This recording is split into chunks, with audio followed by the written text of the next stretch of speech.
All right, everybody, welcome into the Fifth Dimension podcast with me, Evan McDermott. For today's show, joined live in studio by Anthony Schneider and virtually with Letao Wang.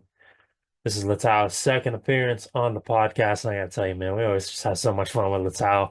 Awesome guy. He's a tarot reader, spiritual coach, astrologer, I'd say historian, author, man of many, many talents, and somebody both Tony and I really look up to and um, view as a friend, mentor.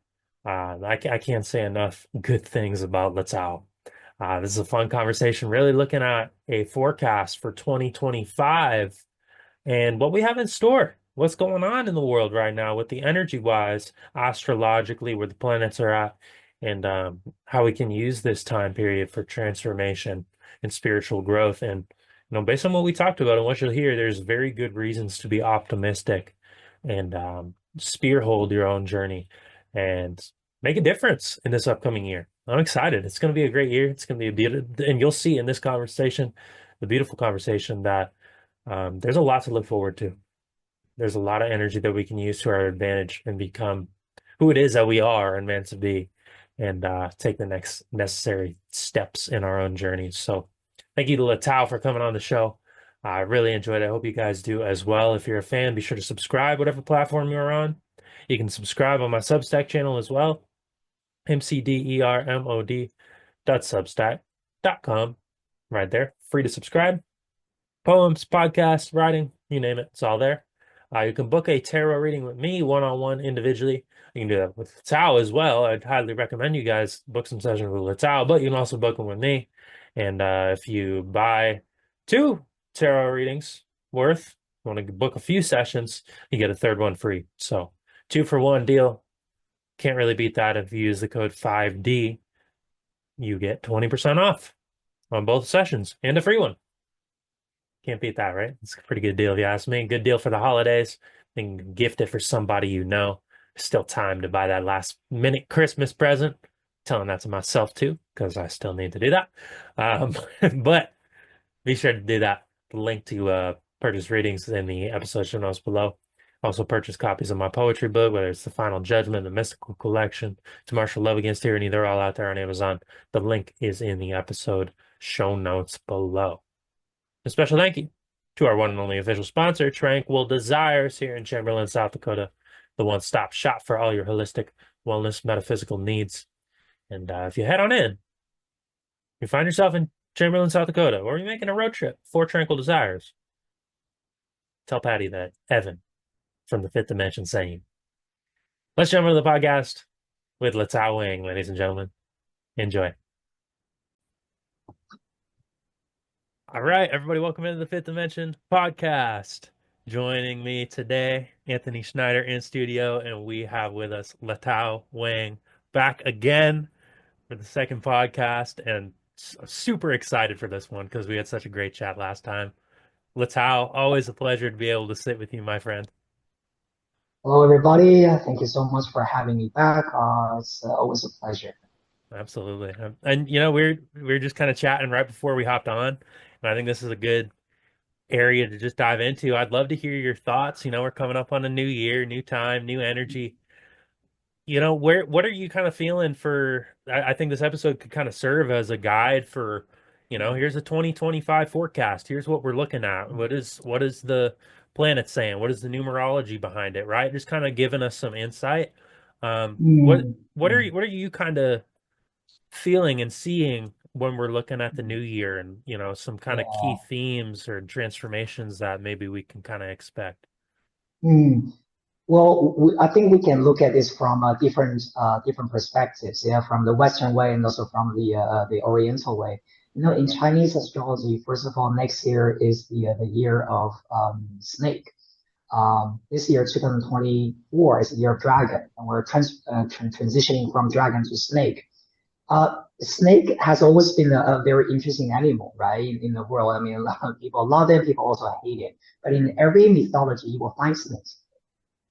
Uh, it's mysterious, it's also wise. For example, for even in the religion, right? I mean, when you read, the Bible, let's say, at the very beginning, right? Who told Eve to eat the apple? It was a snake.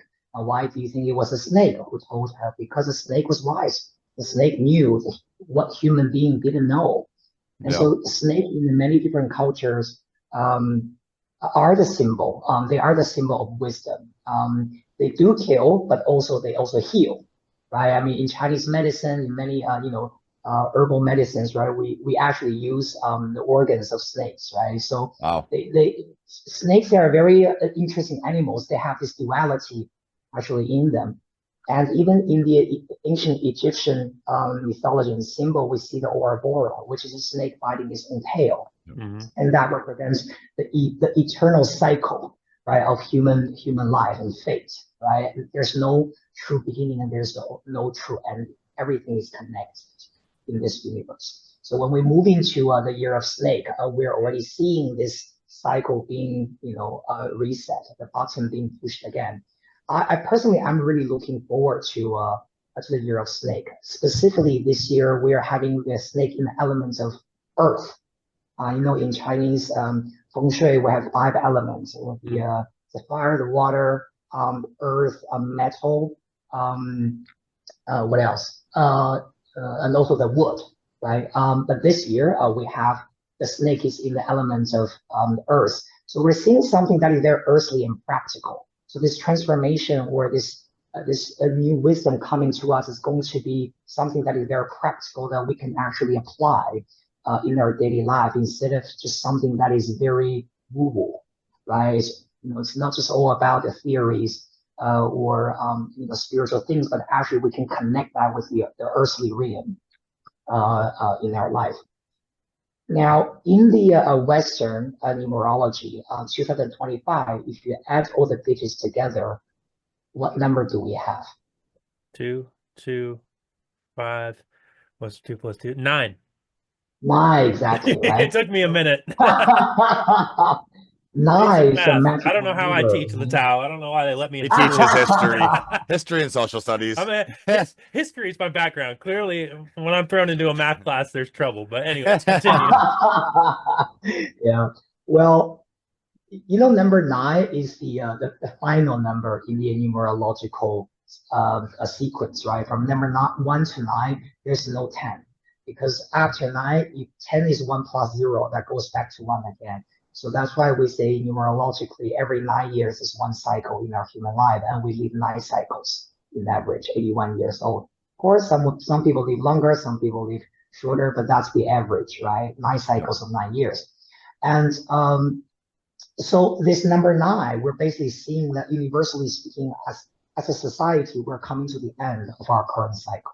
There's a lot of things to wrap up. There's a lot of things also to release, to let go, so that in 2026, we're able to move back into a new cycle for the next 9 years. And so this coming year, 2025, is really the ending of what has happened for the past 9 years. What kind of lessons we have learned, what kind of wisdom we have gained back to the snake energy, right? And what are we ready to apply in a very practical way? So then this is not, of course, we can see this at an individual level, right? So for Anthony, for Evan, for me, right? What does that mean in our own life? But at a very high level, this is about our human society. We're going to see a lot of the things wrapping up. Like, for example, we just saw what happened in Syria, right? Right? And that's an ending of something for the past 20 or 30 years, right? We're finally wrapping it up and say, okay, what are we ready to recreate? And this recreation will actually happen in the future. Specifically, it will start in 2026. And so next year, this 9 has a lot of magic in it. Now, astrologically speaking, like what I mentioned earlier, right, with you guys, I said there are a lot of major planet transit happening, and this is not very common. Next year, we're having Jupiter moving from Gemini, a sign where Jupiter is in detriment, into Cancer, where Jupiter is exalted. So that's a good thing. And then we're having Neptune and Saturn moving from Pisces to Aries, which is also quite significant. And finally, we're having Uranus transiting from Taurus into Gemini. So all these planets transit from one side to another also they symbolize is a major transformation change happening in our human society. So I actually think that at our level, right, and in your daily life, right, in your personal life, what would you like to change and what would you like to transform? And I think 2025 is going to be an amazing year for us to really do it compared to 2024. Beautiful. That's beautiful. And thank you for all that information, because there's a lot of things that I know personally I didn't correlate or relate with that. So thank you. Yeah, there's it makes a lot of sense.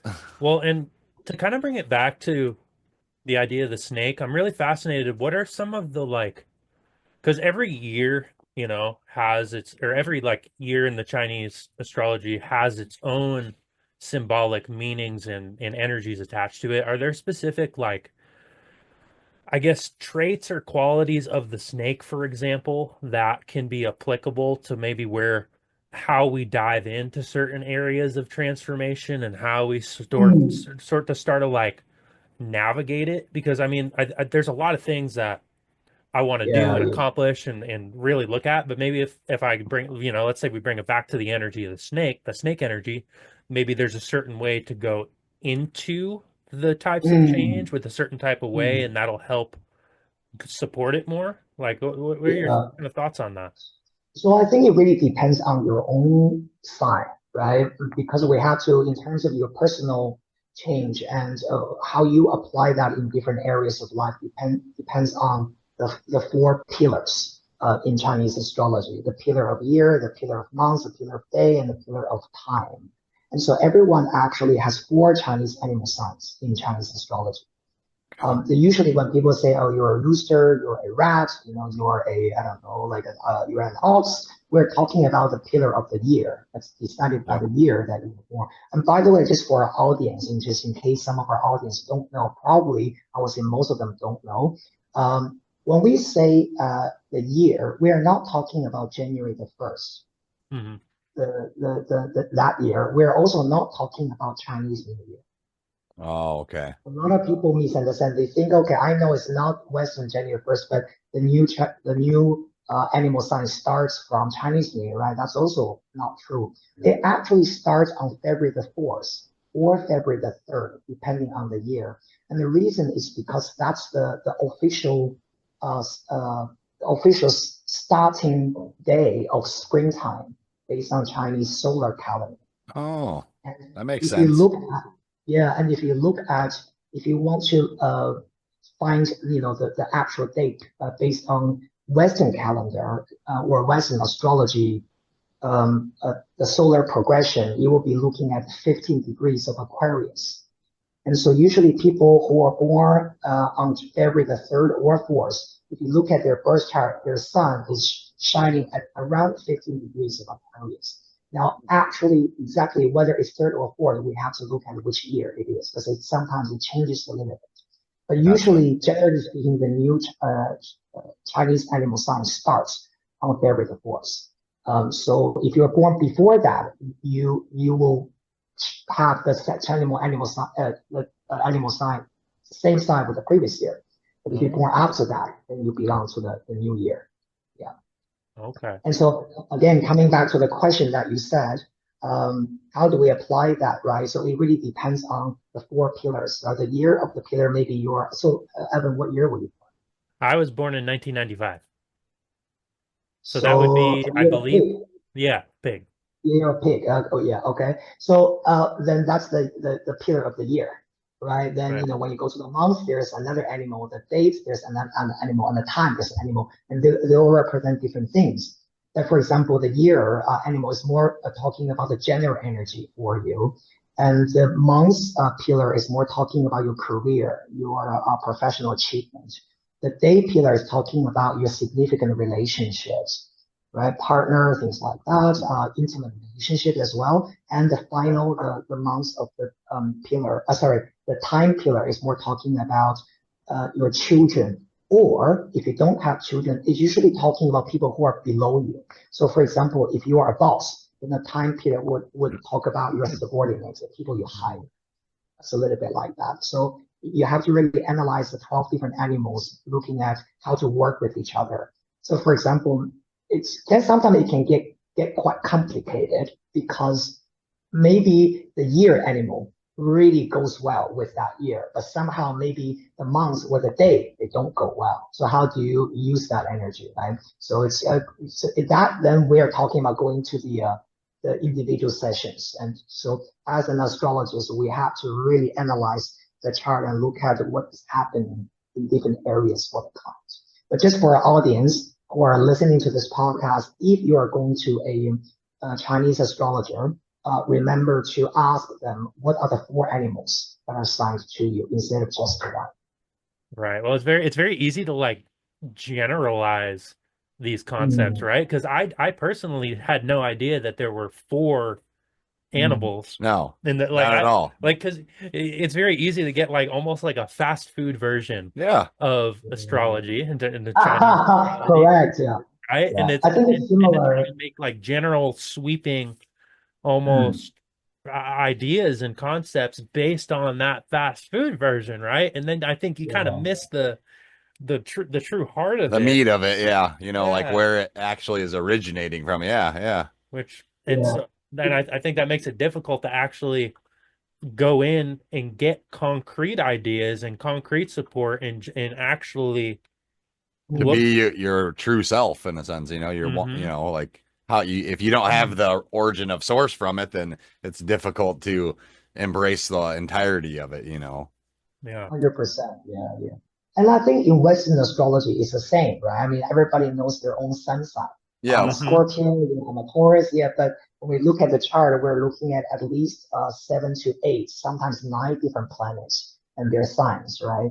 So specifically, you know, usually where the 3 most important signs, we're looking at the sun sign, your moon sign, and also your rising or your ascendant sign. So, and those 3 signs, for most people, we all have different signs. Some people, maybe all the 3 signs are the same, but it's rather rare. Right. All like your sun, moon, and rising type of thing. Yeah. So these 3 signs, they can all be the same. Well, yeah. It can be the same, but it's very rare. Amber had the sun and moon as both Capricorn, so it happens. Yeah.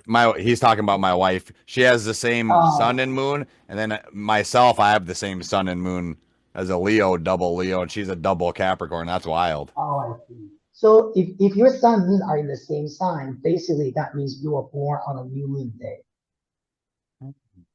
So each month we have a new moon, we have a full moon, right? So the moon goes around the earth, right? So every month there will be a day, then you can't see the moon. The moon is dark, meaning that it's together with the sun, right? But 14 days later, it goes to the other side of the earth. That's why you can see a shining moon there like a pancake on the other side of the earth because of the light. Okay. And so if your sun sign, moon sign are the same, that means your sun and the moon are together. Wow. And that usually means you're so informative with things. It's awesome. I had no idea about that either. That's wild. That's why I didn't know that. Keep blowing my mind. I didn't know that either. Well, you know what's interesting, Letao, is now I feel like, to kind of bring it back to the concept we were just talking about of how it's easy to generalize, now I do think the sun, the moon, and the rising is almost picking up more like mainstream traction in a way. So I do think there's a deepening understanding on Western astrology that's hitting mainstream. But 100%. If we just relegate it to those 3 signs, again, you're still kind of you miss out on the bigger picture a lot of times, right? Because I mean, I couldn't name you my whole chart necessarily off the top of my head. I know I have about 8 houses in Capricorn, so I'm like heavy Capricorn. Like there's a lot there. But again, it's easy to just kind of look at the sun, moon, and the rising, figure out what's going on there, and then ignore the rest of the chart. And then that's what I did in this. I'm not gonna lie about it. I really did kind of go off that, and I read all of my houses and stuff. I generalized it and stuff, but it was still not something that I dove into. So just you bringing light to that is it helps a lot. Thank you. I think, for those kind of general, so-called astrology things, right? I think sometimes they can be helpful, but, just don't take everything too seriously because it is a general guidance, right? Sometimes, right? So, I think for entertainment purposes, 100%, read those website, I mean, to be honest, I mean, Evan, I write astrology articles for bustle.com.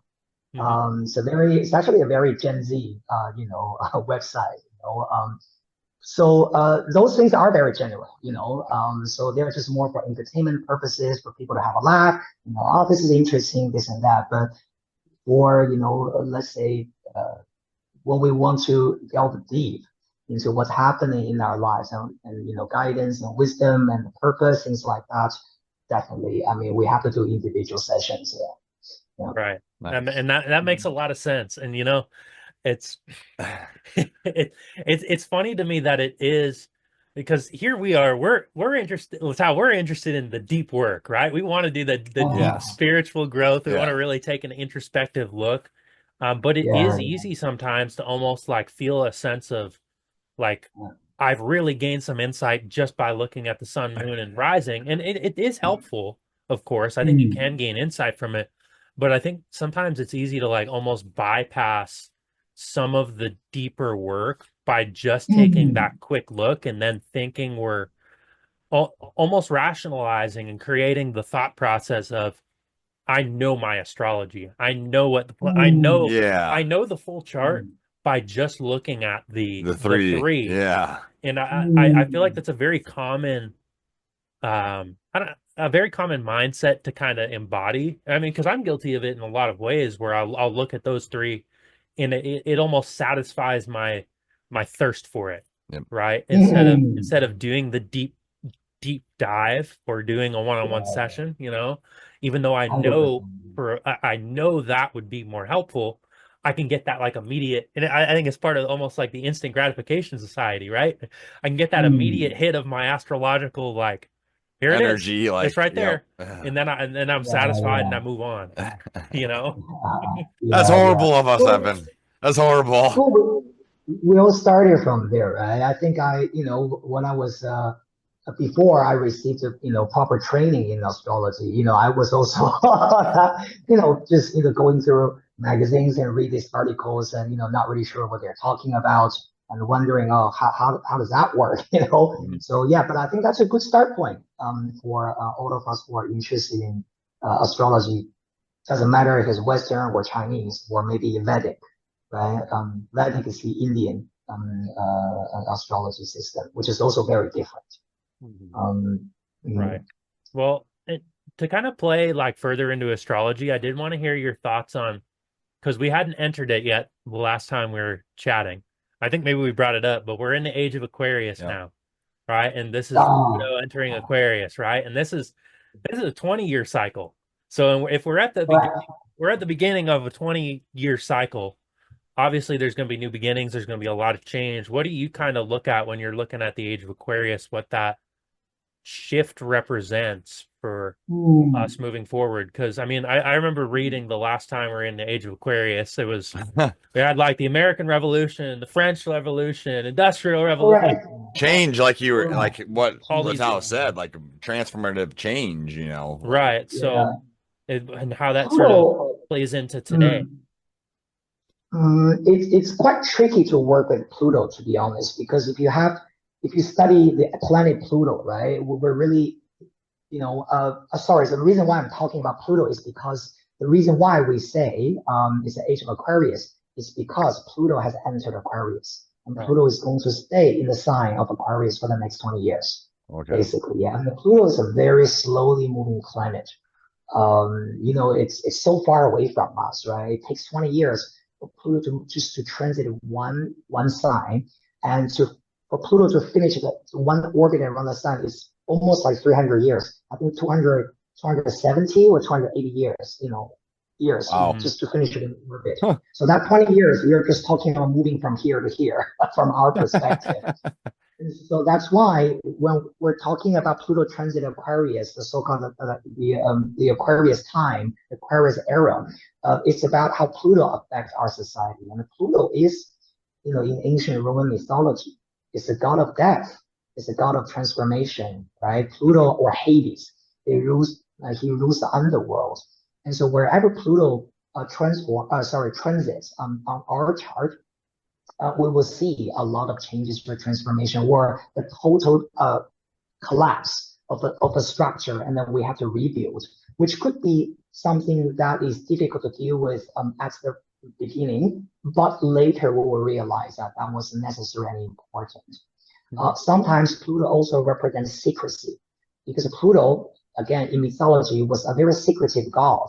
He does not live with other Olympian gods. You know, Zeus, Hera, Athena, they all live in the mountain Olympia, you know, nectar, you know, ambrosia, everyday party, right? Aphrodite, you know, but Hades or Pluto chose to live in underworld, and he forbids anyone from visiting his realm without his permission. And so Pluto's energy is very secretive. It's also very kind of hidden, that kind of energy. So whenever we're seeing Pluto transit a house, apart from transformation, change, you know, death leading to rebirth and energy, we're also seeing a lot of secrecy in there. We're seeing, for example, even paranoia. One of the typical things when we're looking at our personal chart, and of course, Pluto is in Aquarius, but on our personal chart, it could be in different houses. So for example, if you are, let's say, Aquarius rising, then Pluto will be right now in your first house because it's next to your rising. But if you are a Leo rising, then Pluto will be in your seventh house in Aquarius. And the seventh house rules your marriage, your significant partnership, right? So for example, in my counseling career, I've seen Pluto transit house showing people getting very paranoid about that aspect in their life. So for example, if Pluto is transiting their 10th house, they might, the client might be very suspicious or feeling very dubious about their boss.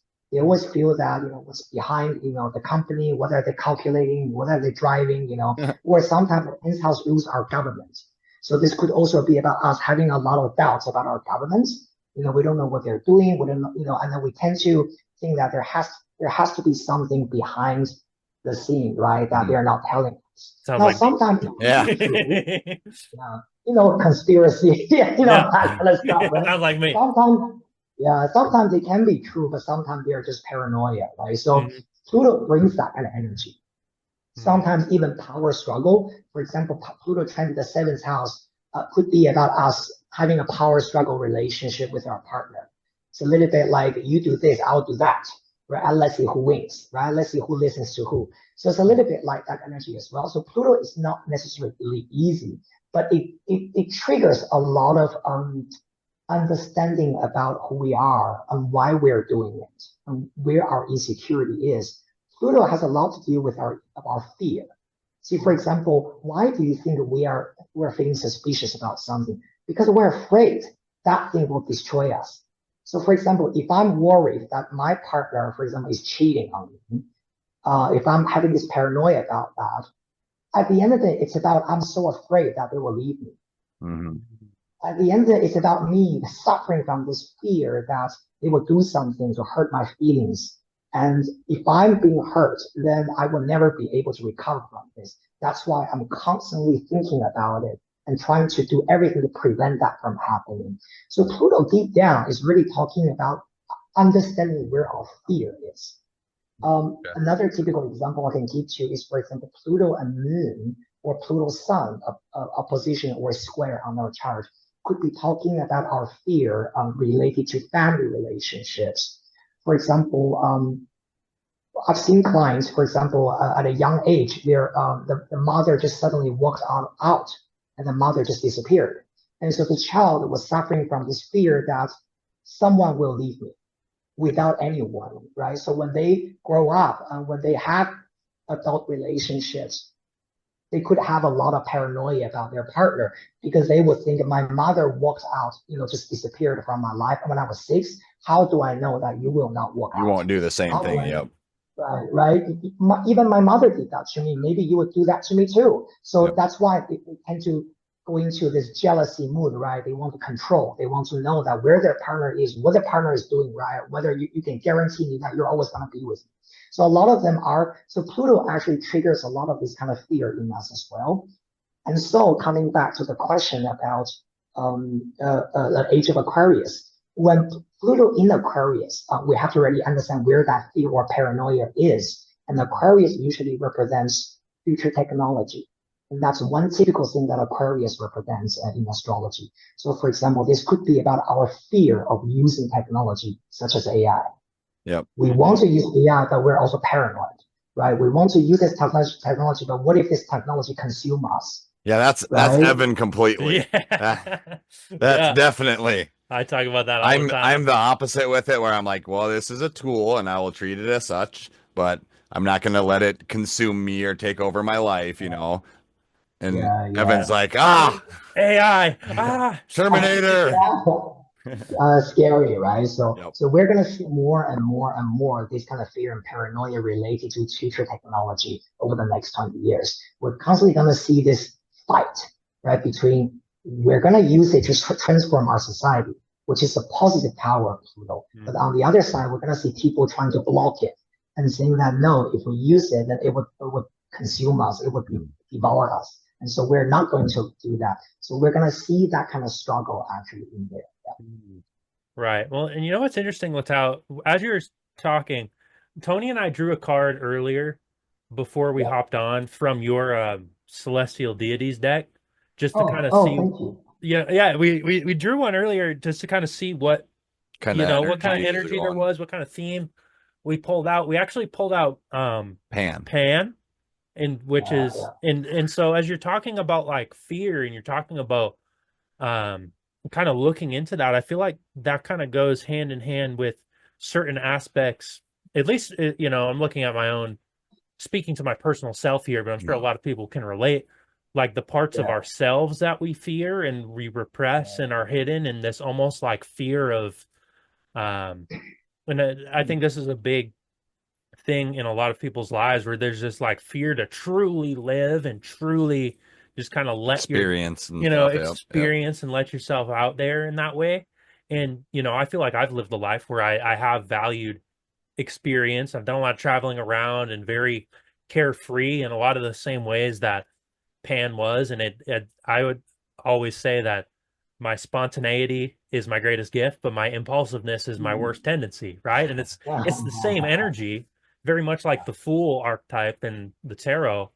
But to me, I was as you were talking, I'm just kind of relating it back to that concept of Pan and what he kind of represents as like looking into the fear and looking into the aspects of self that maybe we fear and that we're repressing. And well, why are we repressing it? Why do we fear these things? And what, 100%, that's, I think a big, yeah. Sorry. So I was just going to say that because a lot of astrologers actually associate Pan's energy with the devil card in tarot, because it is talking about our fear. But a lot of these fear are actually created in our own mind, but they are not true.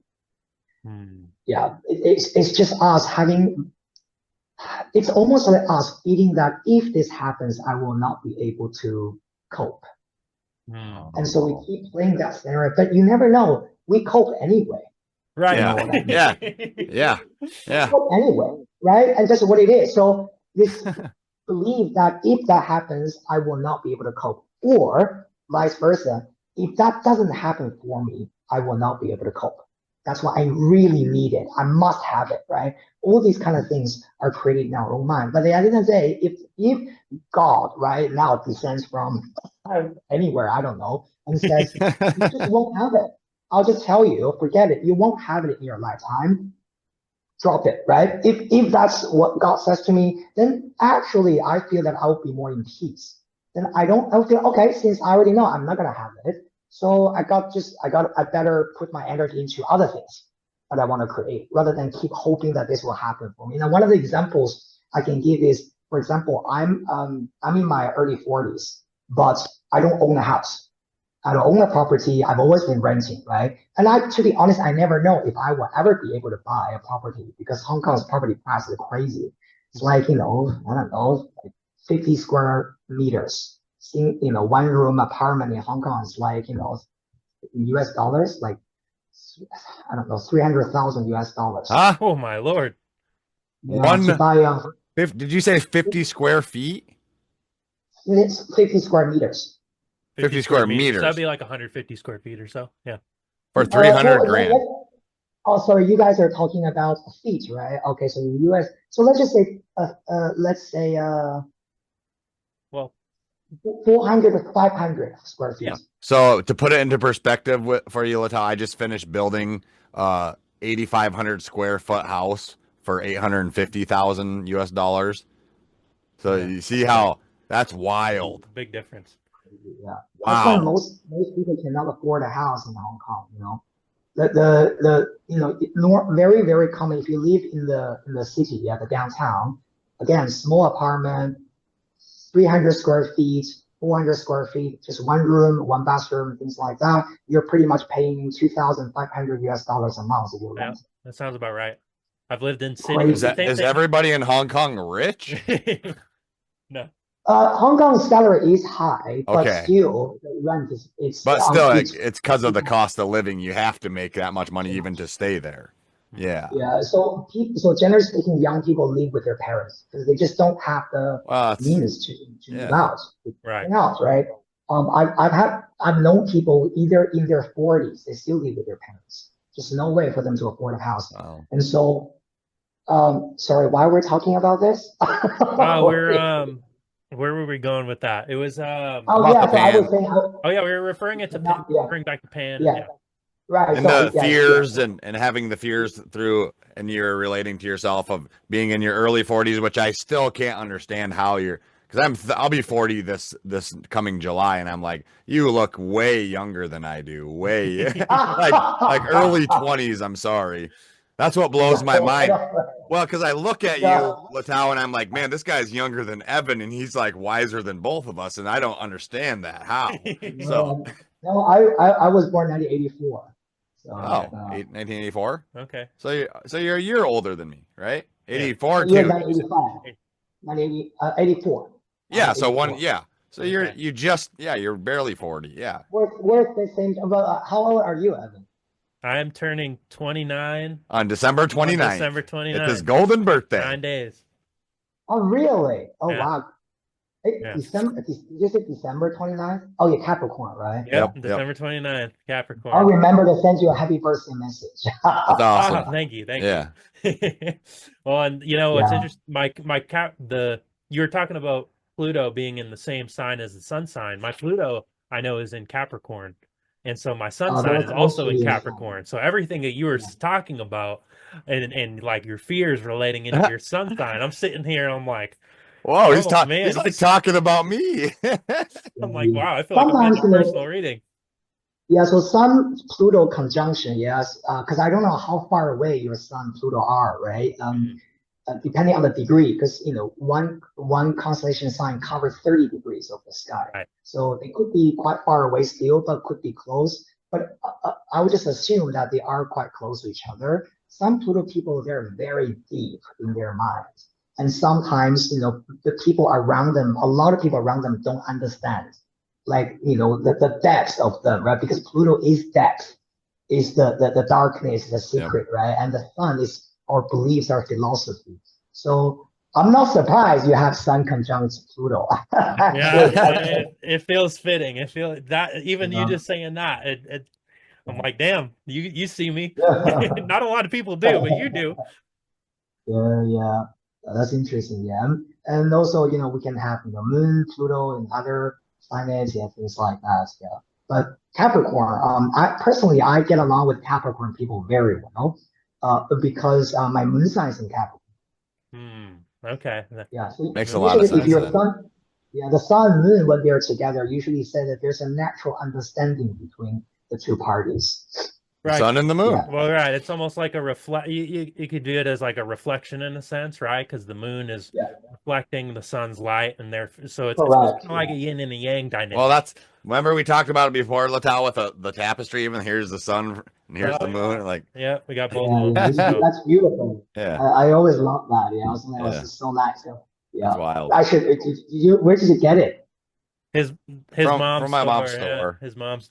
The same place that I bought both of your decks from. She ordered them, and I bought both. I had to take a picture of them on there. I'll have to send you. Evan has the picture. I have the picture. But I was like, show me. I'd love to see it. Yeah, show me. Thank you so much for awarding the decks. Speaking of the decks, actually, so I have another deck coming out in August Remember you're talking 2025. about that. Yeah. Yeah, you can actually already see it on Amazon. I'm not sure if it's pre-order or anything, but the product is already there. You can Wow. see it's Okay. called I'll pre-order it. Thank you. What's the like themes that you're diving into with the new deck? What is sort of, Can you say? yeah, what can you tell us about it? What have you been sort of exploring and incorporating into Right. it?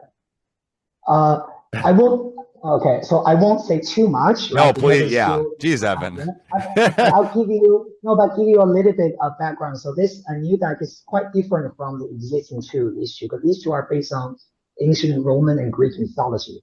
The next deck is based on history.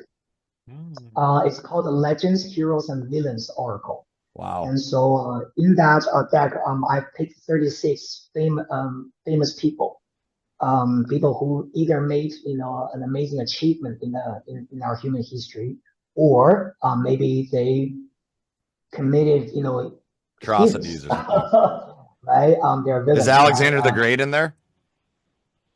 Yes, yes. You got one, yeah. And they are from all parts of the world. So we have got Americans, we got Europeans, we got Asians, we got South Americans, we got Africans, right? Oh, wow. So I think this one is good for of course our spiritual practice. But I'm also thinking this step could be very good for teenagers to learn about the world history. Nice. And right, so that's just gonna be what I can disclose right Oh, that's fine. now. Yeah, I love that. Well, and we were talking earlier, that's my teaching background is history. I think it's real important to kind of take that approach, but then tying it into the spirituality and tying it into, the astrology and all the areas that we're talking about. It's very rare in school systems and in the public schools and all that to actually, I mean, because you don't really dive into the spirituality at all No. in school, Correct. right? And so Yeah. if we're starting to, I think, speak to that audience, because I do think there's a big hunger. You mentioned how your writing is kind of a Gen Z writing, right? And it's younger people who Mm, are kind of yeah, interested correct. in it. I think the big like social media um age that we're in, like there's a lot of people who have a hunger for spirituality, which is why a lot of astrologers do well on there and tarot people do well on there. Like people Mm, are I think really looking for that sort of Connection. Yep. connection, fulfillment. yeah. Like there's something that they're not getting out of just sort of the main pinnacles of what we're told society is. So let's find it elsewhere. Let's find it on TikTok through somebody like yourself, right? Who is giving this type of wisdom and insight when it everywhere else it's kind of devoid of it. Now I think it's leaking into the mainstream more and more and more. And You can't hold it back. yeah, 10, 15 years from now, who knows where we'll be. Yeah, yeah. But especially with technology being, you mentioned kind of the age of Aquarius being a technological age, I almost wonder how we can use technology to help bridge Mm, this sort of connection, right? Um, yeah, yeah. but I think Yeah. that type of work this type of deck that you're creating, that's so vital. Like because if it's especially a lot of it's designed for adults, like it's not always relatable, but how can we make this stuff relatable, make it digestible, make it fun, make it insightful, like a sort of like a hero's journey for Yeah. spirituality Yeah, for a yeah. younger level, an intro level. Yeah, I like stories. I mean, because I'm a storyteller, so Yeah. and I'm sure that you write poetry, so you definitely you're passionate about stories and narratives. And for me, I think a lot of astrologers are I'm a little bit different from the mainstream astrologers because astrology for me is about stories of the planets and the gods and goddesses, and their lives actually is a reflection of the archetypes, right, of those planets. But what I've noticed about the modern astrologers is that they really just stay with the planet, and they're more bookish, if you know what I mean. Yeah, they don't really use stories, and they don't really go to the stories. But for me, the real fascinating part, and how I read clients, is through those stories and the archetypes and the relationships between the gods and goddesses. And because I believe that they are just our human experience, and we projected them into the sky, and we think, oh, but that's not me doing it. That's you guys doing it. Yep. You know, and so that I can tell my children about this, about what happened without being too personal. You know, yeah, so honestly, that's how we created those stories, right? Yeah. That's a great way to portray it. That's awesome. I like that. Well, I think storytelling is the most beautiful like art form in a lot of ways. Like he's a great storyteller, and he could tell me a story, and I'll sit there and I'm just soak it in. For example, just real quick, and I hate to poke fun, I'm sorry, but Please so do. my mom, we moved her into a new place this past weekend, and in my bedroom at her place that I had there, I had this old wooden bat Letao, and he come in one day and he grabbed it, and I was like, Evan, you know that was Babe Ruth's bat?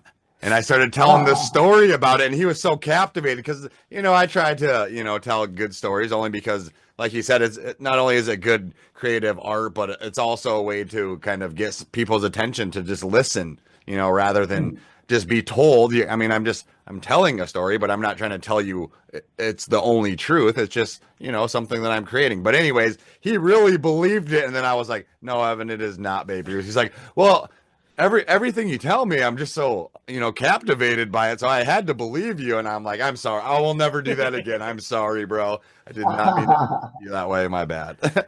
But, you know, it had a good hook, good, you know, it was captivating. And if somebody can give a good story, you know, for that example, I didn't have a reason to not believe it. So there wasn't anything in it that was, I mean, it's a little far-fetched, but you know, yeah, it was awesome. Really, that just proves I'm gullible, I suppose. I don't know, but but yeah, and that's what I appreciate about your decks so much, Letao. Yes. The storytelling aspect. I feel like I could pick it up and read it as a book, you know. And most like tarot decks, most oracle decks, I would have no inclination to do that whatsoever. Very right? short and kind of how you said, as far as like the astrology signs and sun, moon, and the star, you know, there's so much more. You're actually giving, you know, the readers and the people more information, not only just like pure and educational, but also your own personal insight on it. And it's very unique how you do that. I've never seen writing done like that before, but also in the context of magical writing, you know, it's beautiful. So I commend you on that, by the way. I'm gonna keep on giving you props. I'm not one of those guys because I'm usually always the alpha. So I'm never like this dude, but I'm like, that's all I've been saying to him for the last couple, all week. Yeah. But it's sorry. It's like a breath of fresh air to read it in that sense because it's so deeply rooted within the original myth. And I feel like I'm learning about history and mythology while reading it, but actually I feel like a lot of these heroes and the deities that you talk about, they're like archetypes, right? So I feel like I relate to them. And so to hear their story, I can kind of be in their shoes and play out their story and see how it actually is very in a line with the exact same thing that I might be going through, right? And so to get the story behind it, it adds such a layer of depth that isn't always there when you just maybe get a theme or just get, you know, this is the meaning of this card. But well, here's the whole story behind it. Then it adds such a different dynamic that I think it really enhances it. Because how he encompassed even the, like you said, the deities and the heroes, how he encompassed each of their stories to the exact, you know, point of where they came from, their origin, and then how it relates to everything around. I don't know how you did it, really. I mean, I mean, to be honest, especially for Oracle of the Mythic Heroes, the first deck that you got, my intention was really about making it unique and different because, like what Anthony mentioned, most Oracle decks don't put too much effort into the writing. And I'll tell you why. Yeah, I mean, as far as I know, most creators of Oracle cards, they are not writers; they are artists. So they put You're right. Yep. Yes. Right. So what they do is they will create the artwork, right? And so usually Oracle decks artworks are beautiful, and they will hire someone to write the guidebook.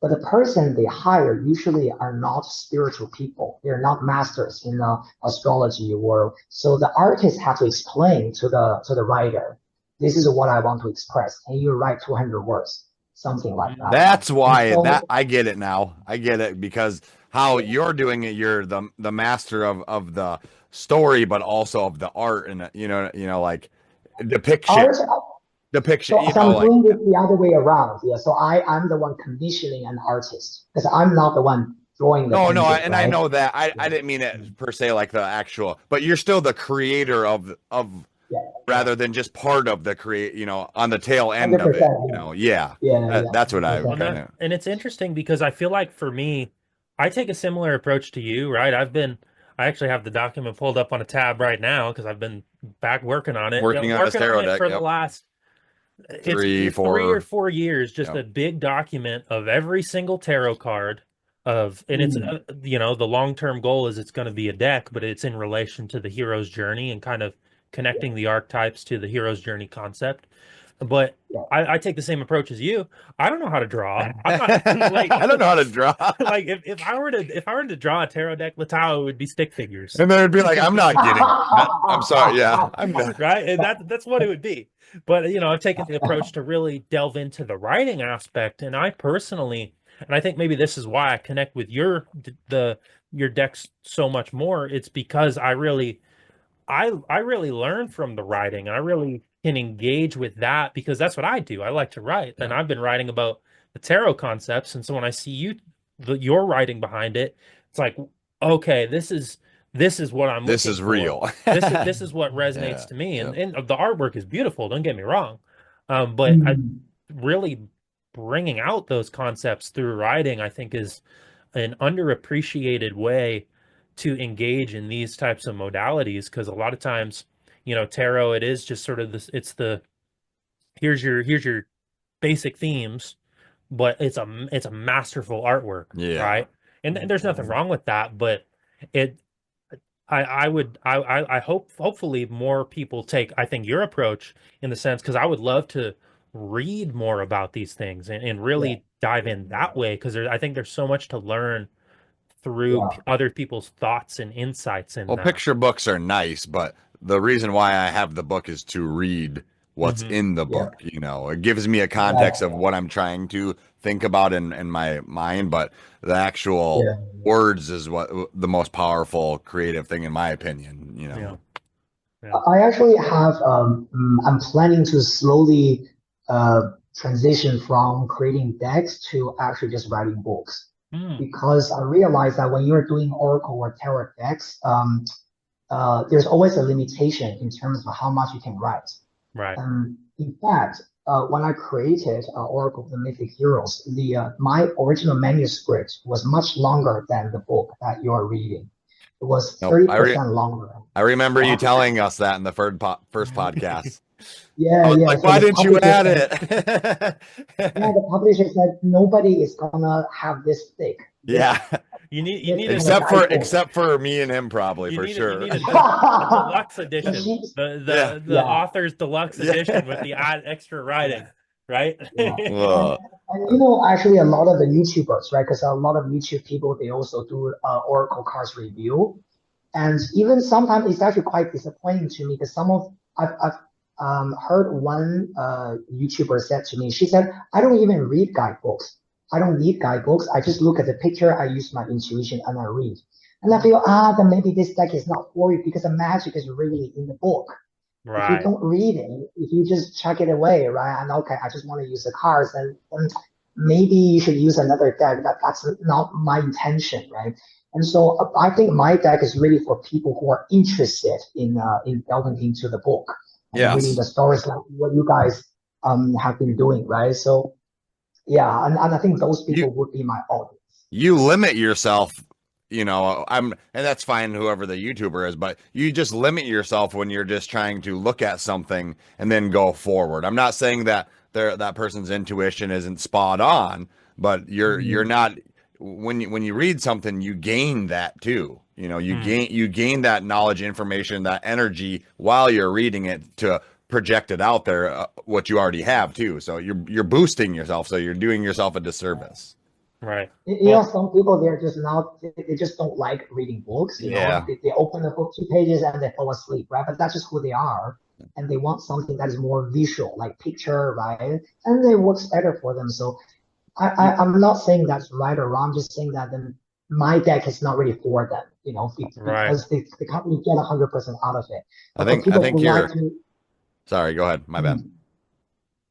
Oh, I said, so, you know, for people who really enjoy the stories like you guys, and also I think, Evan, you contact me through Mr. Polchak, right? Yep. Mr. Polchak's podcast, right? So, you know, Mr. Polchak really loves the book. Right. He was like, you know, lots of like, you know, I was asking my wife to read your guidebook to my kids, you know, every night, and he said this is really where the magic is, and I was so happy to hear that.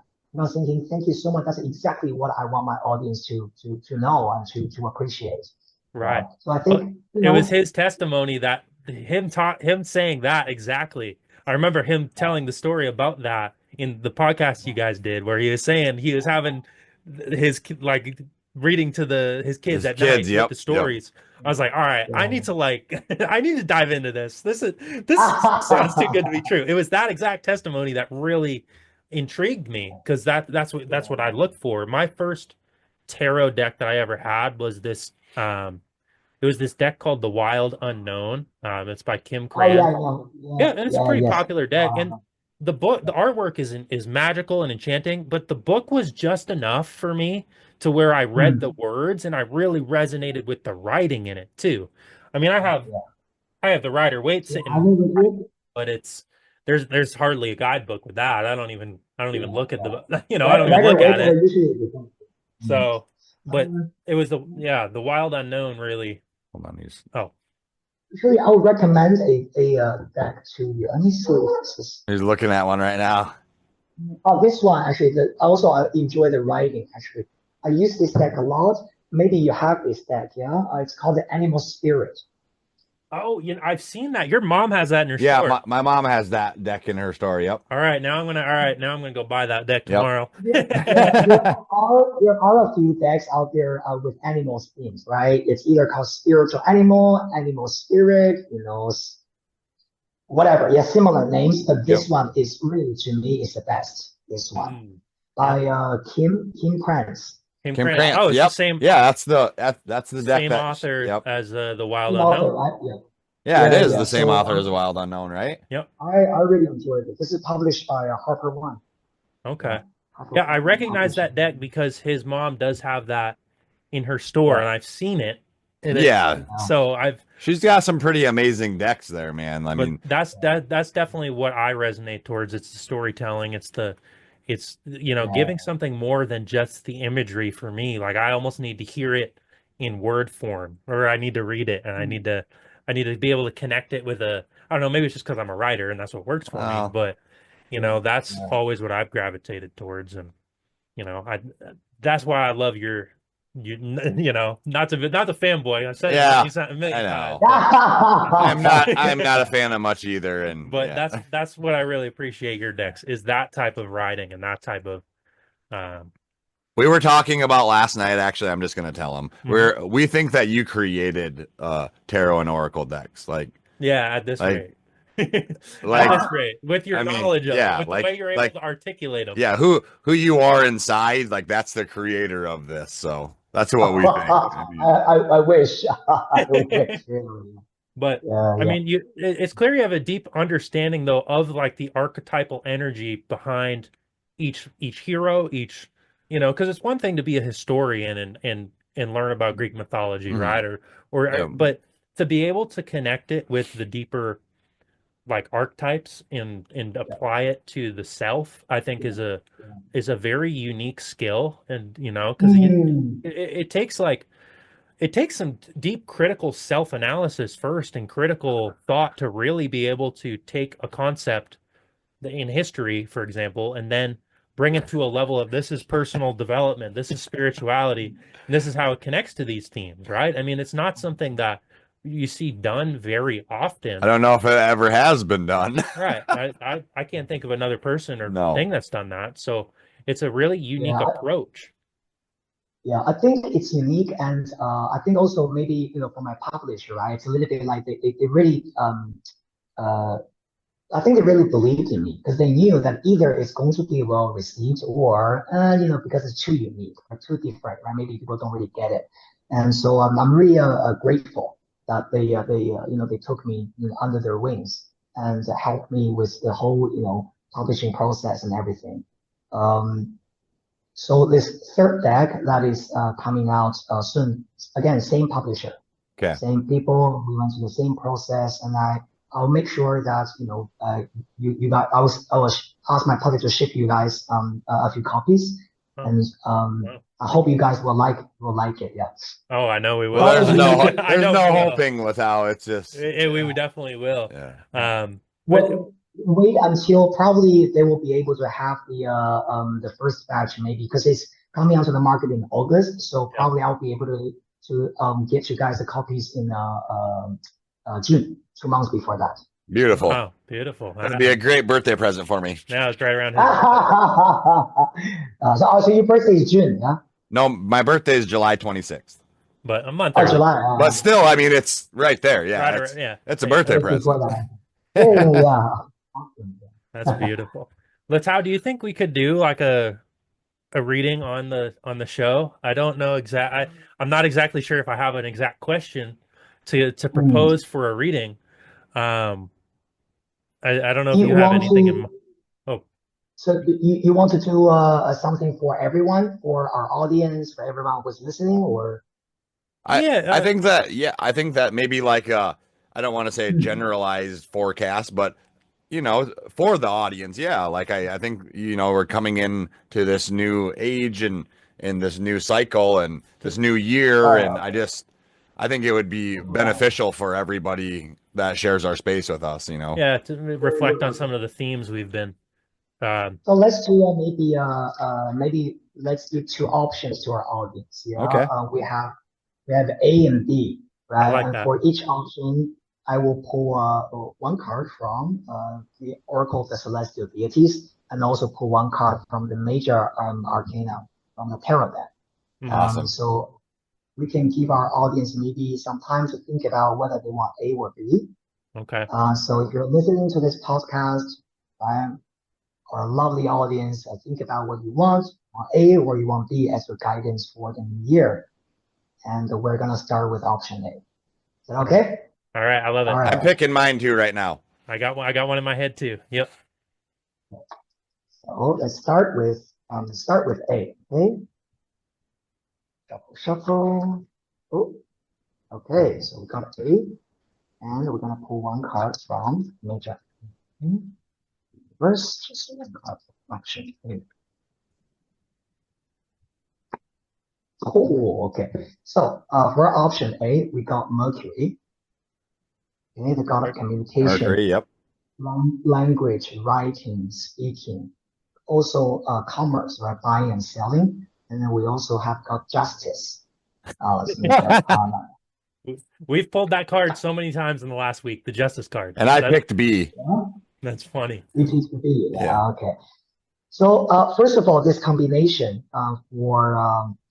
for this group, right? First of all, Mercury and Justice sitting together was very much at a very superficial level, was talking about or negotiation or negotiating, discussing something related to a contract.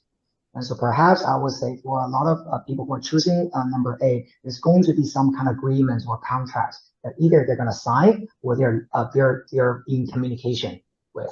Because justice, whenever I see this card, justice, the first thing comes to me is a contract. Justice always represents a legal document, important email, something that we need to agree with someone. The Mercury is negotiation, talking. I believe that a lot of people may be choosing A. In our audience, maybe they are in sales. Maybe they need to sign contract with clients, they need to get partnerships, right? Things like that. In a good way, I think as a general view for 2025, justice is a good card because it's talking about the impartiality and the justice that we want. And how do we find that justice? Mercury needs us to communicate. This is the energy of communication, talking, networking, having people actually around us.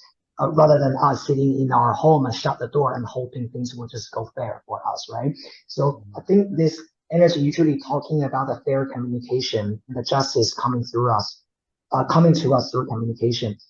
Justice also rules Libra, is related to the constellation sign of Libra. And because Mercury is about travel as well, so for a lot of people choosing number 8, there could be some important travel you will need to do during the period of time of Libra season.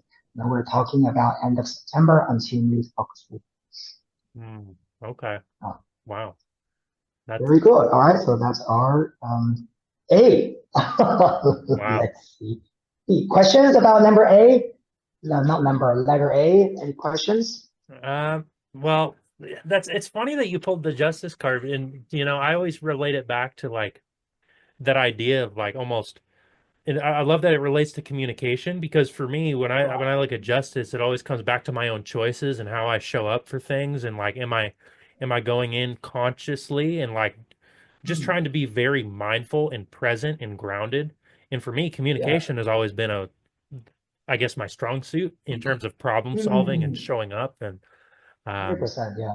So it's interesting that that energy is present right now, because I think I think that's just a valuable way to walk through life as it is, but maybe with the time that we're in, making that a priority, it might serve some people. I don't know. That's something I've always very much valued, though. And it's funny because we've probably drew the justice card 3 times in the past 5 days, just doing readings together and looking at what is. It's interesting because justice as an advice also tells you to be committed to something.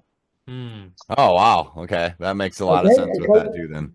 Because justice is a contract. Once you sign a contract, you're 100% in. It cannot be maybe yes, maybe no, sometimes yes, sometimes no. So as an advice, justice is always saying that if something needs to be treated seriously, or something needs to be committed to, right? The Mercury could be about us thinking about it, thinking whether I want to be committed to something. That's just a different perspective. So whether to be all in or not, essentially. Yeah. Did you pick Mercury A? is also about learning. You picked B. Oh. I picked B, so this was not necessarily my pile, but it still resonates. It's still very that still resonates a lot, especially because we've been talking about justice and really talking about those themes. And I have a lot of things, like I'm moving into a new space soon. There's a whole bunch of stuff going on for me where it's like I've had to be. I feel like that's the energy I've been doing. See, I was just gonna say that was like commitments and actually just kind of going all in. Like that's kind of where I've been. Where I personally too, I chose that. Like that's my path, that's behind me now. That's fascinating. That's weird. Yeah. I like it. Interesting. So group B, supposedly chose B, right? Yep. Yeah, we both chose B. We both chose B. That's fine. Okay, so B, Jason. Okay, we got this card called Jason. And for our major arcana, wow, stars. Beautiful. Okay. This first thing that I see from this is travel, long distance travel, going to see the world, seeing things you've never seen. This is about some kind of exciting feelings we have, looking forward to start something new, going on a new adventure, starting new project, new business, right? New things. Right? Jason, this figure comes from the Golden Fleece, for Jason and the Argonauts. Yep. The ancient story, right, from Greek mythology, and it's all about his epic journey from his hometown to the Black Sea, and to fight the dragon, kill the dragon, and then fetch the Golden Fleece, and then he became a king at the end. So this energy is all about that kind of passionate, fiery energy that we have, looking forward to do something new and achieve something. And the star card is a very beautiful card, because this is about that kind of universal protection that we have. It's showing that, okay, you're on the journey and the star is guiding you. It's kind of interesting because this card, it says the star, right? The major arcana. It's not, sorry, I said stars, actually not stars, but the star. So sometimes people ask, which star is it? I think the star is talking about Polaris, the northern star that guides you towards the right direction. And you will never be lost if you know where north is, right? If you know the direction. So this is a little bit like Jason on the Argonauts, on the boat, and you're journeying, you're thinking, okay, I'm going to travel to that destination I want to go to, and the star is there guiding you towards where you need to be. So beautiful energy. Love this. definitely some kind of strong travel energy coming up in 2025 for people who are choosing B. All They, right, we'll see you in Hong Yeah, Kong we'll then. see you in Hong Kong soon, All Letao. very right, strong Major Tao. travel energy. Well, and you know, Yes. it's funny, Letao, because that's the other card we've been drawing is the star As the card. star. It's the star card, and it's like, I feel a deep sense of reassurance when I kind of draw that card. It's like it almost, and we were talking, him and I were talking about this yesterday. It almost feels like we're on this path towards something that's much greater than ourselves, right? It's hard to even necessarily rationalize exactly what it is. It isn't so material or concrete, but like when you Yeah, look up to, in this case, the star, and you see that guiding light, it's like, well, correct.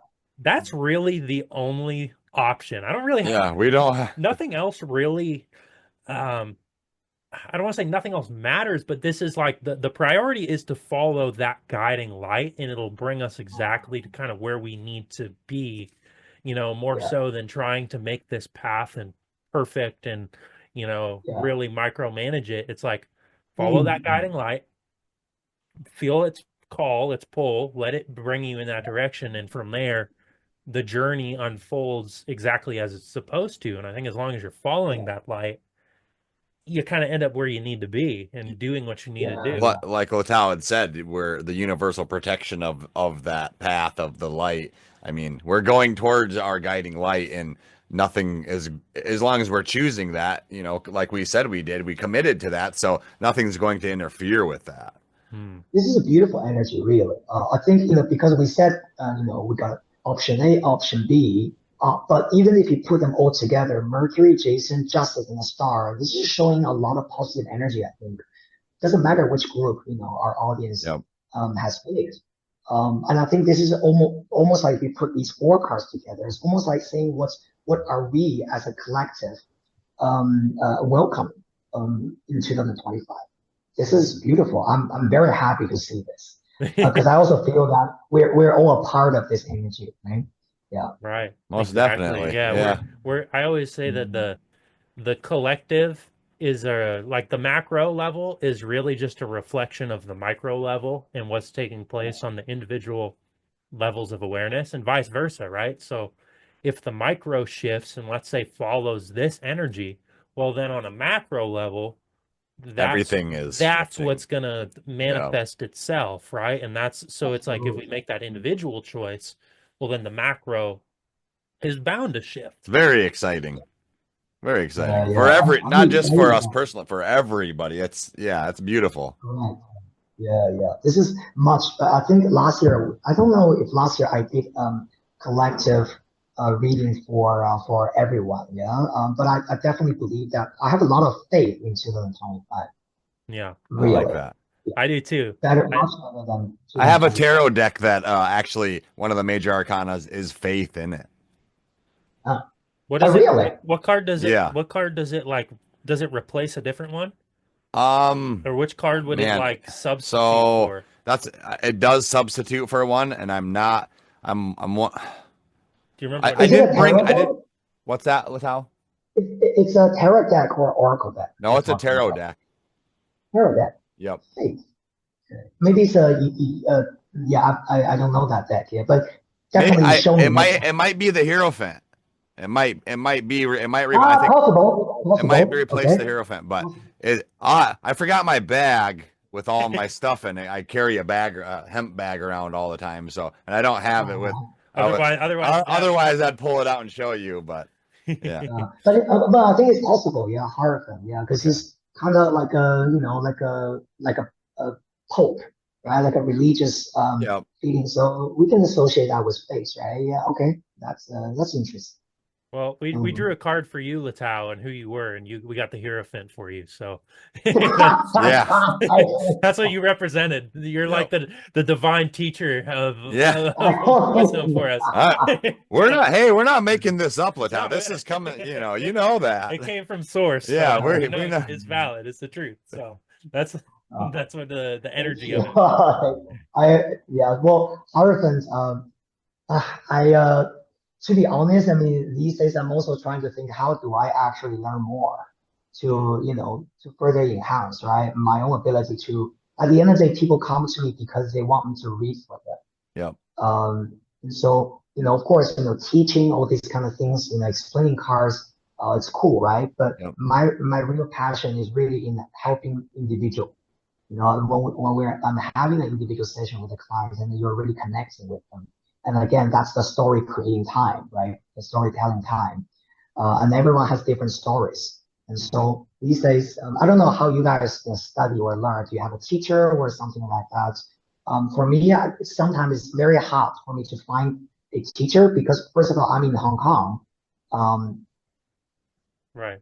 It's very difficult to find an amazing Western astrologer or let's say a master in Hong Kong because Hong Kong is more famous for feng shui, the Chinese style. And so so I have to connect with the teachers in the US, but the time difference and this and that. And also I really want to study with a teacher in person rather than online. Online, yep. So, Right. that has been a challenge.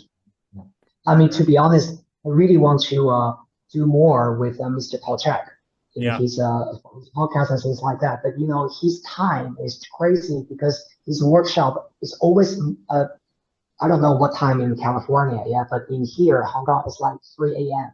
Right. Yeah. I cannot get out at 3 a.m. every week, and that's just a little bit difficult for me to follow. And the only way for me to learn from him is to read the notes. Yep. Right. Yeah.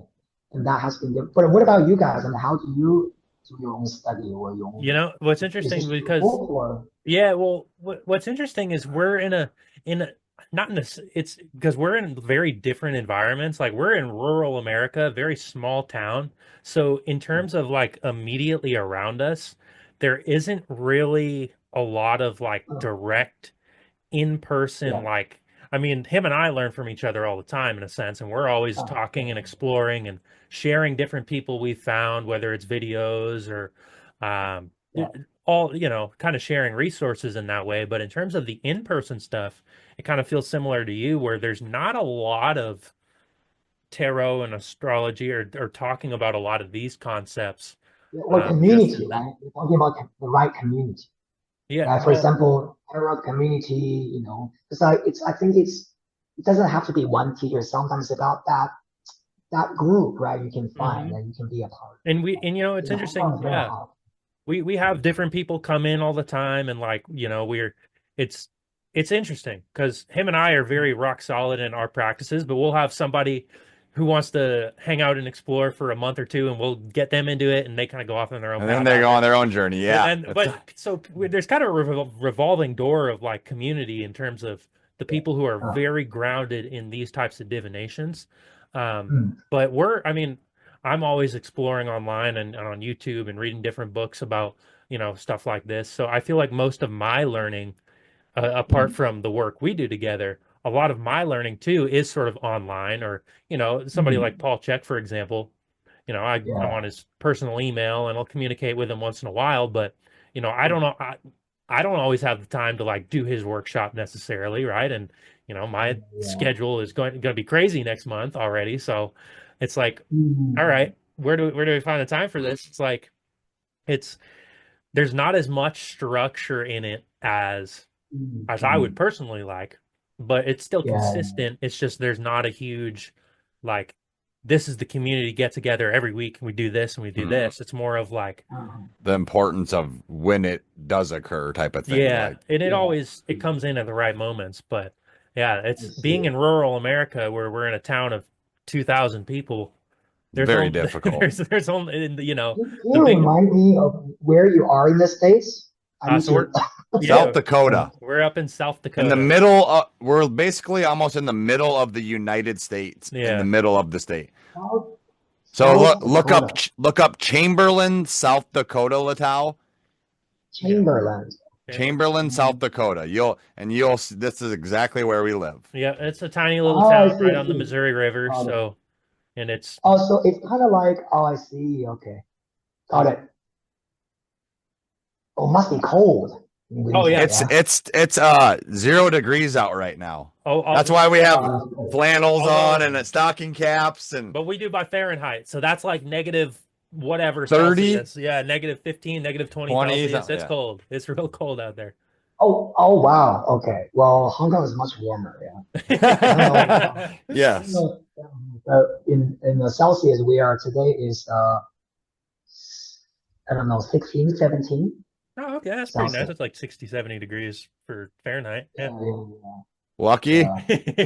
We have winter, but our winter is very mild, but the summer is crazy. It's so humid. Actually, winter is better in Hong Kong because you feel, you're not sweating everywhere. Yeah. Right, I got you. Do you get snow at all? No. No, it doesn't snow? Oh, okay. You're lucky. Never, yeah. So our weather is very much like Houston.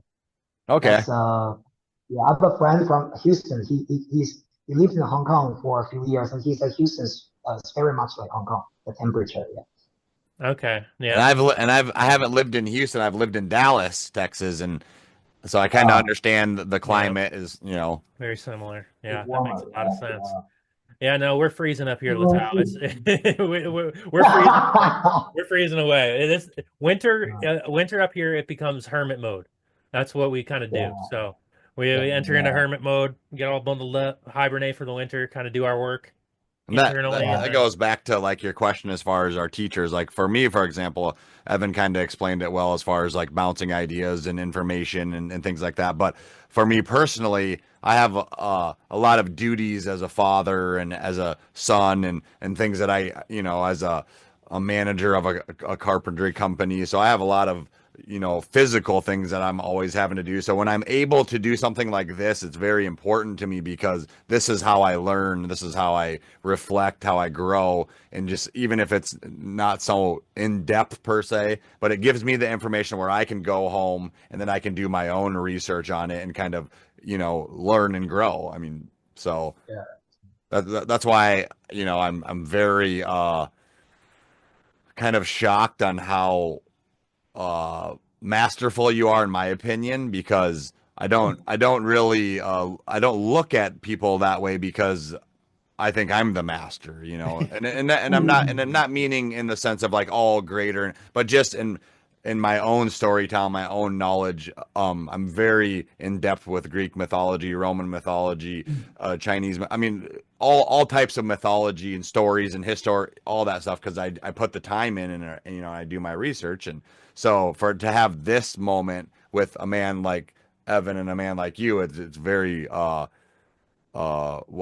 don't happen very often for me personally. It's awesome. Absolutely.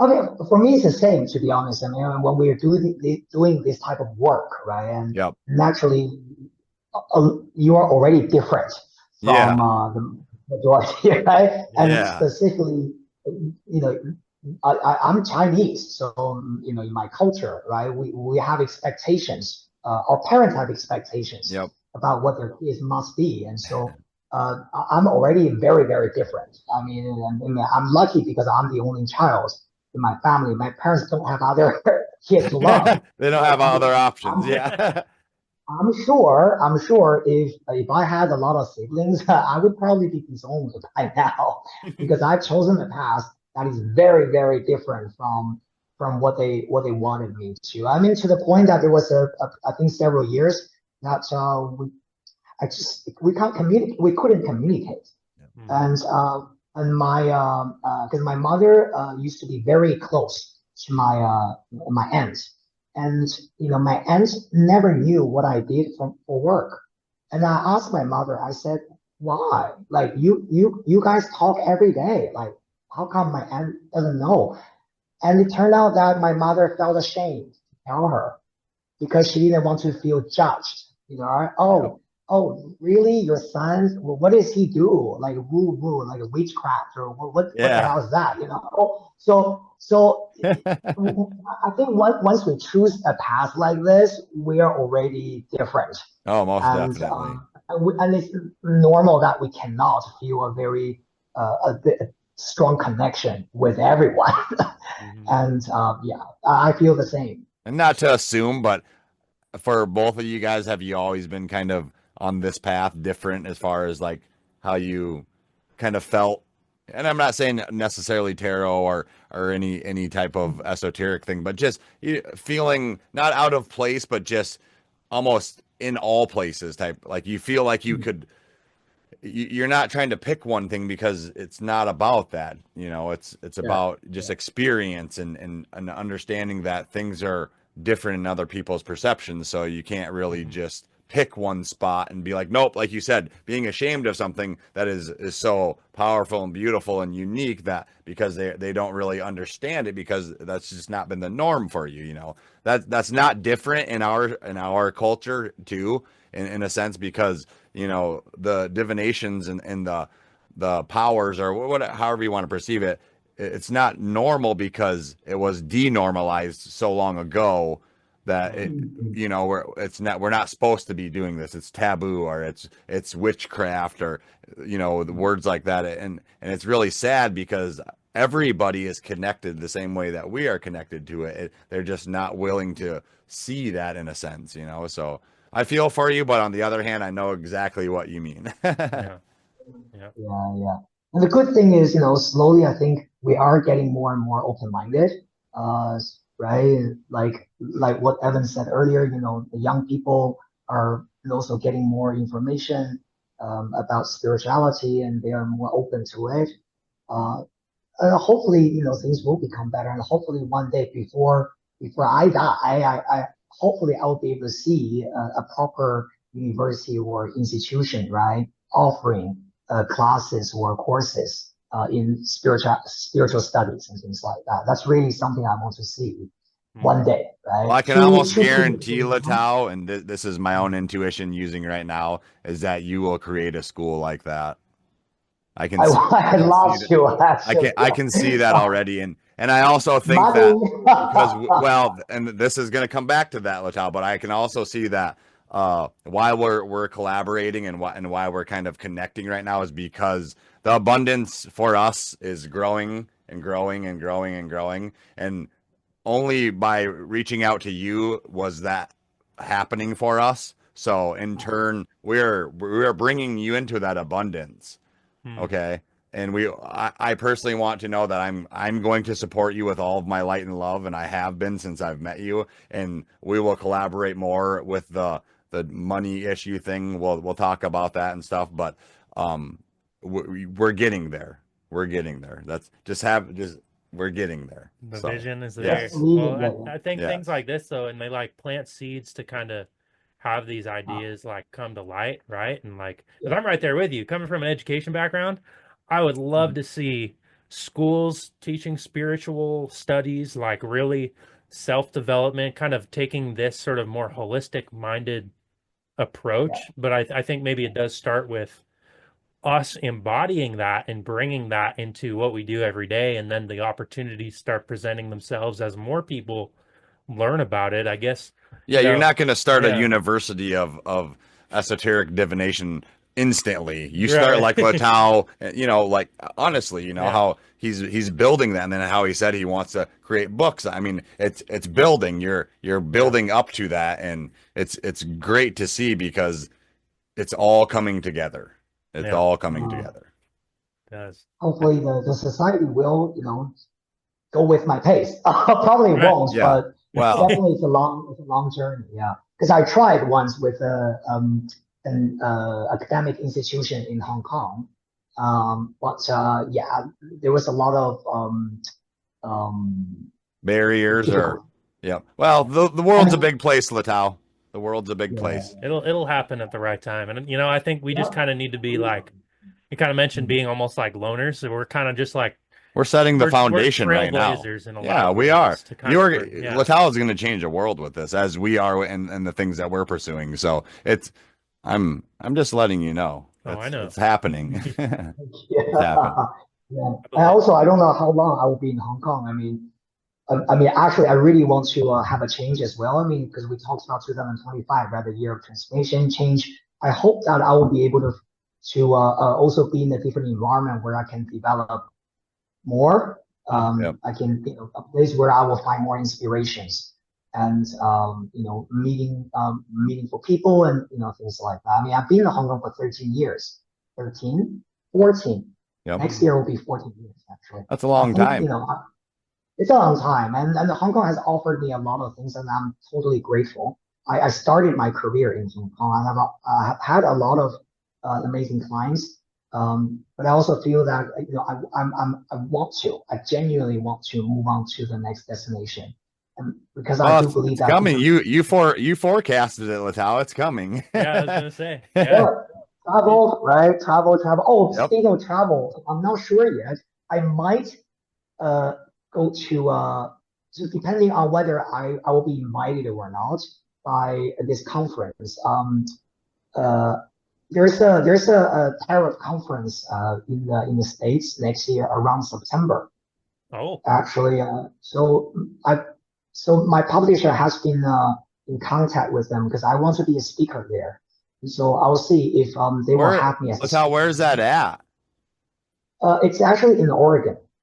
looks like we're taking a trip to Oregon. If you do come, Letao, not only would we be in Oregon to see this, but I would, and this is not just a smoke show, but I would put you up and everything in South Dakota if you wanted to stay for the weekend, and we could travel in the. I mean, obviously that's out there, but I would love for you. Oh man, you would. Yes, you would love it. You would, because it would just it would power you up. It would, you've been to so many amazing places already. So yeah, I think September is also a beautiful season, right? I mean, here it's perfect because it's warm, but it's not so hot. But at nighttime, you build a campfire on the Missouri River, and you're like, "This is beautiful. This is beautiful." I'll see. Because I have two conferences. The other one is already decided, but it's in London. So next year, it's the conference in October. Yeah, so I'm already. So I will be a speaker there. But I want to do the one in the States. So let's see. Please keep us informed on that because. We'll do. Either I was gonna say one in April either way, I feel like I want to go to that conference. So. That's beautiful. The New York one is too rushed, so I won't be able to make it. But hopefully, the one in Oregon can happen in September. Right. But let's see. We're planting the seeds for it. We're planting the seeds now. Yep. We're planting the seeds for it now. I love that, Letao. So, I mean, we're at about 90 minutes, Letao, for the podcast. Where would you want to, if anybody's listening and wants to further engage with you, get in contact with you, maybe book sessions, where would you send them to find more about you and find your work? So so for our audience, if you want to see more of my work, the best place is to go to my official Instagram. And so the Instagram name, I'm sure Evan would put it in the description of the podcast, or you can just click on the link and just go there. It's a public account, so everyone can follow. You can see all my publications and interviews and also my daily operation right there. And also it's connected to my YouTube channel as well. On YouTube, I do monthly predictions for the top zodiac signs. So they're all for free. Feel free to subscribe to my channel, like and share with the people you love. And if you want to book a personal reading session, you can contact me through my official website. So www.thehealingkingdom.com. And you can just send me an email to schedule your Zoom session. If you are not in Hong Kong, everything will be done by Zoom.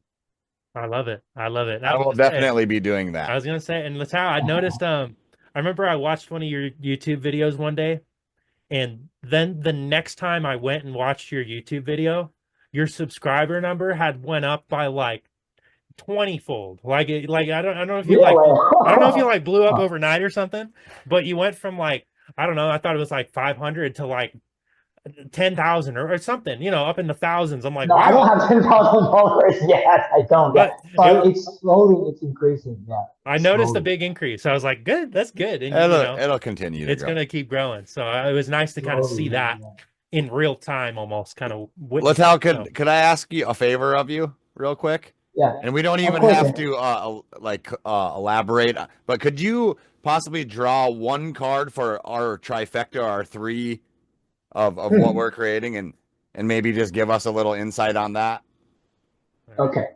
That's it. Let's have, which deck should I use? The one that is calling to you. Yeah, whichever one that you feel called towards.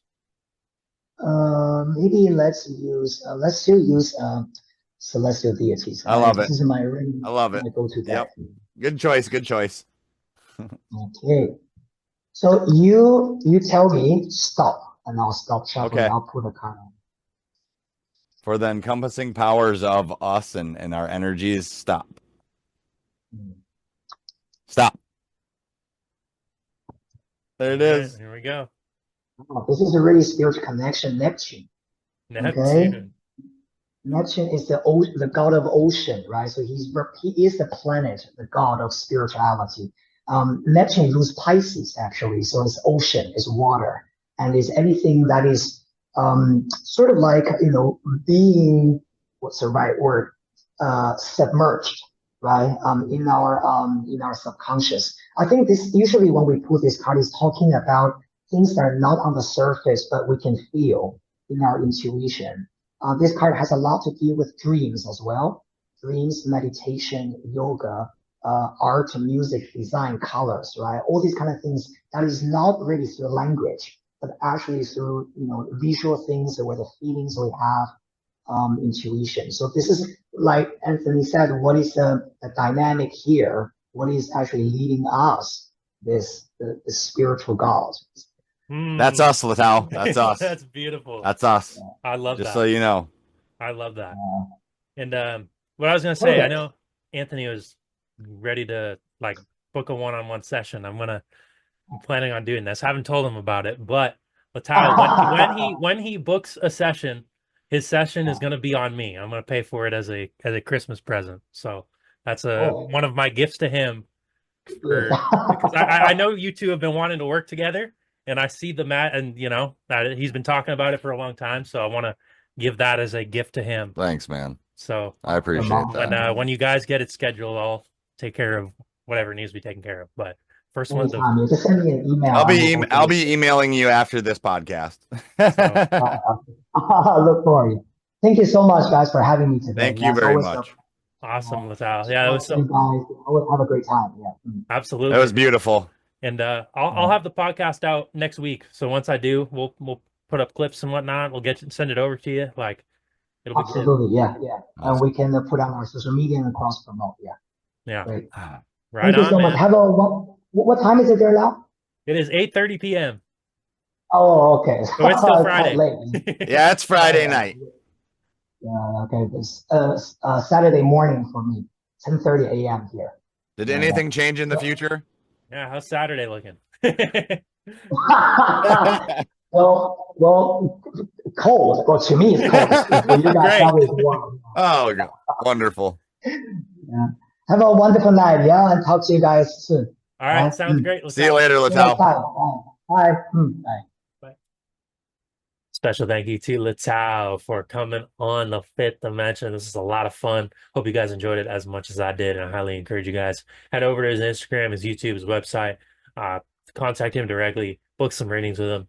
Truly a master in his divinations, and somebody I definitely really look up to in a lot of ways for how he walks his path in the energy that he embodies and the light that he shines for this world. So thank you, Letao, again for coming on. I'm looking forward to the next one already because I know they're going to keep coming. It's powerful, man. It's powerful.